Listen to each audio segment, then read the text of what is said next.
All right, welcome back to the Knives Fast channel. Table's all messed up. But anyway, say hello to Ren and Stimpy and Powder Toast Man and Login TV, and let's get started. Guys, if you're not subscribed, please consider fixing that.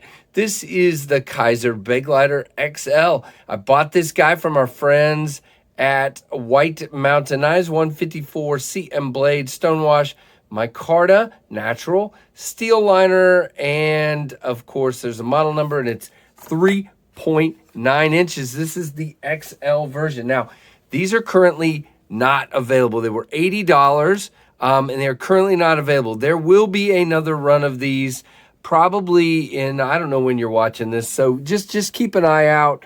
I would think later this spring they will be in stock. And I know Kizer is also going to be doing these, not only the White Mountain Knives exclusives, but their own versions of them out there to different dealers as well. Now, these were $80 and really well done. Now, this is a 9-inch long knife. You guys know I was in from the moment I heard this coming out, and it is a button lock. I don't know why I'm showing you the other side. Just look at that blade. Now, just for comparison's sake, here is the original Begleiter, or that is actually the Begleiter 2, which is basically the same size, but it has contoured scales rather than flat scales, and the action is ridiculous. But you can see the Begleiter XL is quite a bit larger, and it's a button lock instead of a liner lock. And by the way, by ridiculous, I mean ridiculous. Yeah. So this guy here has a beautiful swedge. Did we have a swedge on the front of this one? No, I mean, see, the blade shape's a little bit different as well. Just a little bit different. You kind of have more of a spearish blade out here. Got this natural micarta in the flat scale, so it's more like the first Begleiter than the Begleiter 2. You do have the same lanyard hole, flat screws, and the button here, which is inset but still sticks proud. As you can see, man, I've carried this one a bit. There's quite a bit of lint, but you do have some skeletonization, nice open construction in there. Really, really well done in that regard. Now, as far as centering, this one came very centered. As far as lockup, it is a button lock, so it's locked up really well, and it is just a tank. I mean, yeah, no lock rock, no blade play. Nothing. It is riding on bearings, and you have plenty. Look how much jimping you have. This is what I'm talking about, guys. How much more did that cost them to do that? Now I can choke up like this, and I got jimping here. I got jimping here. I got it. Now, the other thing is, this is a flipper. Remember, this guy is just a thumb stud knife, which is fine by me. But this one is flipper and thumb stud. Nice construction of the flipper tab. Grabs your finger. Now, I will say on the flipper, it's a little lazy. It's coming. Yeah, I can fail it, but I mean, as long as you hit it pretty good, it's coming out. It's just a little bit lazy. But on the thumb studs, look at that. It is coming out on them thumb studs no matter what. And you can see this guy is super fidgety. Now, hit the button. It's coming down. If you hold that button, it is going into place, okay? It will bounce a little bit on you. If you can time it, there you go. See, if you can figure out how to time it, which I'm still getting used to, it's pretty good. You can definitely capture it. The detent is pretty good, but again, could be better for the flipper. Really, really good for the thumb studs. You do have a loop over pocket clip, left and right, sits on top of the scales, but does have flat screws and plenty of room. Goes in the pocket, in and out of the pocket. Well, good retention. I don't have any issues with that clip. And let's see, in the grip, okay. So you do feel this just a little bit in your grip. I would not call it a hot spot because typically when I'm bearing down, my hand does kind of round out a little bit. So no, not a hot spot. Let's see, do we have any Nah. Really, really good. I don't think it's a problem. The liners do stand proud of the scales a little bit, but, you know, no problem there. Does feel good. In the hand, there's a bunch left over. Nowhere to choke up unless you want to get up on the flipper, but to me, this is the money grip back here. Feels really, really good. Now, mine does have Can you hear that? A little bit of button stick. So does my Malibu. Doesn't bother me. If it was a ton of button stick, I wouldn't like it. In this case, it's just a little bit, and it's not that big of a deal to me. It's just a little click. It's not even holding me up from, it's just a tactile feeling. Not a big deal whatsoever. So let's talk about specs real quick.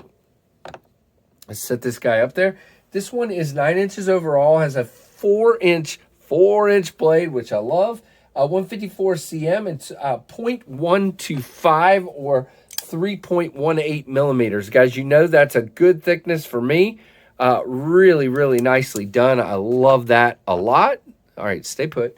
Drop point blade, flat ground, plain edge, of course, 5 inches closed, so a big 5-inch handle. 5.2 ounces, which is fine. That skeletonization has really helped a lot. You got the brown micarta, or really natural micarta, I would call it. Thumb stud opener, flipper opener, made in China, and it is designed by Azo. We didn't talk about that, guys. You do have this really sick stonewash here on the blade. You got the Kizer logo on this side, and then the 154 cm and the model number, and Begleiter XL and the Azo design on this side. But other than that, on the blade itself, you just have the Kizer logo, and then you are completely, covered there as far as, clean, I'm sort of trying to say. Carries really slim in the pocket, believe it or not. Carries like that. It is nice and deep carry. Carries like that really well, and it does not feel overly heavy. It's 5 ounces for a 9-inch knife. So you have a 4-inch blade, 5.2 ounces. I mean, that's not too far off. It's a little heavier, but again, it's got full liners all the way through. So that is part of that. So there you go. All right, tell you what, we're going to pull this off here, and we're going to try to do a little bit of cutting. So I'm just going to go straight into it this time instead of some weird, awkward edit like I usually do. So we're going to start with paper. Now, I have used this one quite a bit, so we'll see how it does. Holy moly. Well, I screwed up there, but that's me. As you can tell, this is a sharp knife.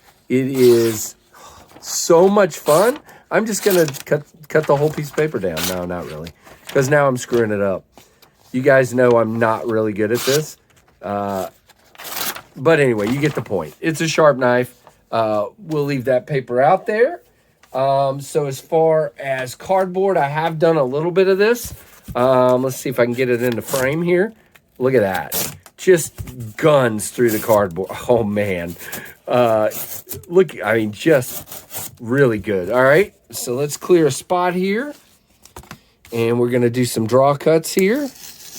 Yeah, I mean, the tip is really good. As you can see, if I can actually hold the cardboard still. Tip is really great. This is the first part there is all about me not holding the cardboard still. But yeah, I mean, you can see it does that really, really well. Man, when I do these cut tests, guys, I make a hellacious mess on my table here. There is fragments of stuff oh man, no resistance at all. I mean, it is just, look, just no resistance, no issues. Sure, let's try a couple of push cuts here. I bet this guy, because it's so big, will do just fine with this. Let's get it where you can see it. Hopefully you can. Oh, yeah. Yeah, look. I mean, yeah. Do it as an actual push cut. There we go. So you can see if I didn't screw it up. There you go. Really, really well done. So again, really cool knife from Kizer, and I have made a giant mess. Guys, I'm very excited to have this one in my collection, as excited as I am to have this one in my collection. So yeah, Kizer is killing the action and killing these big beastly knives I just love. So thank you very much, Kizer, and got this one at White Mountain Knives, but it's part of my collection. I bought it, so very, very excited about that, guys. Thank you so much for checking this video out. Give me a comment. Let me know what you think of this beast of a knife. I know a bunch of you probably already have one, and then the rest of you are looking for one. They'll be back soon, so please check on that. Guys, thanks so much for being here and supporting and for watching the KnivesFAST channel.